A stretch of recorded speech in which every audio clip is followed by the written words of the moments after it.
Xitoy o'tgan yili Sharqi Turkistonda zapas miqdori 741 milliard kub metr bo'lgan tabiiy gazliq bayqagan. Shuning bilan birga Tarim vodisidan zapas miqdori 1 milliard kub metr bo'lgan tabiiy gazliq bayqalgan. Xitoy davlat neft shirkati 2019-yili rekord xarakterlik miqdorda neft va tabiiy gaz bayqaganligini e'lon qildi. Mazkur shirkatning 2019-yili jami 640 ming tonna neft ishlab chiqarganligi haqida to'xtalgan Xitoy neftligining muavin direktori Li Guang ishlab chiqarish miqdorini yaqin kelgusida 3 million tonnaga chiqarishni planlayotganligini bildirdi. Şirket yana Sharqi Turkistonda 741 milliard kub metrlik tabiiy gazliq bayqaganligini bildirdi. Lekin Xitoy Sharqi Turkistonda millionlagan kishini lagerga qamab, bostirish va ekspluatatsiya siyosatini davomlashtirmoqda.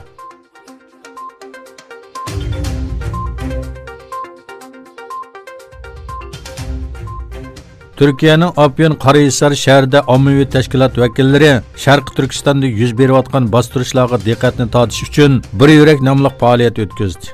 Faoliyatga Sharqi Turkiston majlisining raisi Setim Turk, Demokratik partiya raisi Gultekin Uysal, parlament a'zosi Burju Ko'ksal va nurg'unlagan ommaviy tashkilotlarning vakillari qatnashdi.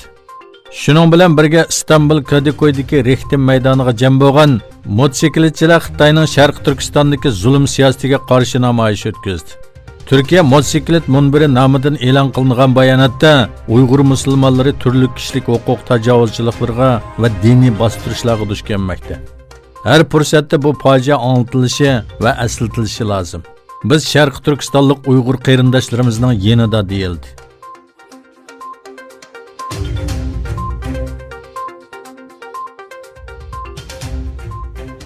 Dünya çempionu çiçenlik boksör Artu Batarbiyo Xitoy raqibi Ming Fallong bilan Xitoyda o'tkaziladigan musobaqaga qatnashmaslikni qaror qildi. Boksör Batarbiyo Sharqi Turkistonda Xitoy zulmiga uchrayotgan Uyg'urlar uchun Xitoydagi rekordni saqlash musobaqasiga chiqmaslikni qaror qildi. Xalqaro boks jamiyati va Dunyo boks klubining yenik darajaliklar bo'yicha dunyo chempioni bo'lgan musulmon Artur Batarbiyo Xitoy raqibi bilan Xitoyda o'tkaziladigan musobaqada uchrashadi. Uyg'urlarni qirg'in qilgan va turli tajovuzchiliklarni elib berayotgan Xitoyga norozilik bildirgan Batarbiyo dunyo boks jamiyatidagi chempionlik unvonidan voz kechdi va Xitoy uchun tashviqot qilib bermaydiganligini bildirdi.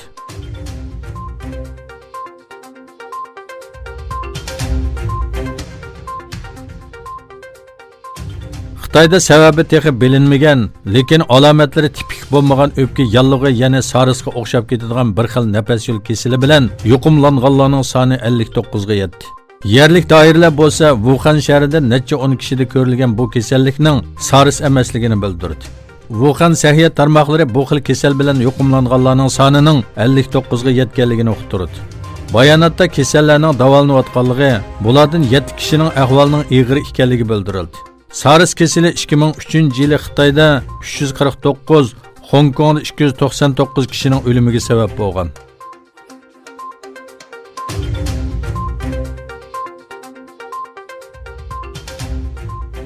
İran hukumati e'lon qilgan yozma bayonotda Tehron doiralarining yadro kelishimidagi barliq ahdlarini vaqtli to'xtatib qo'yganligi bildirildi. İranning xalqaro atom energiyasi organi bilan hamkorlikni davomlashtirganligi ta'kidlangan bayonotda embargolar bekor qilinsa va manfaati kafolatga ega bo'lsa, Tehronning kelishimga qaytib kelishga tayyor ekanligi bildirildi. Yana bir tarafdan İran davlat bexatarlik oliy kengashi bosh kotibi Ali Shamhani Amerikaga qat'iy harbiy qarshilik bildirganligini aytdi. Amerika prezidenti Donald Trump bo'lsa, İran hujum qilsa, Amerikaning Irandagi 52 nuqtani bombardimon qiladiganligini bildirdi. Shuning bilan birga Yevropa ittifoqi İran tashqi ishlar ministri Zarifni Berusilga taklif qildi.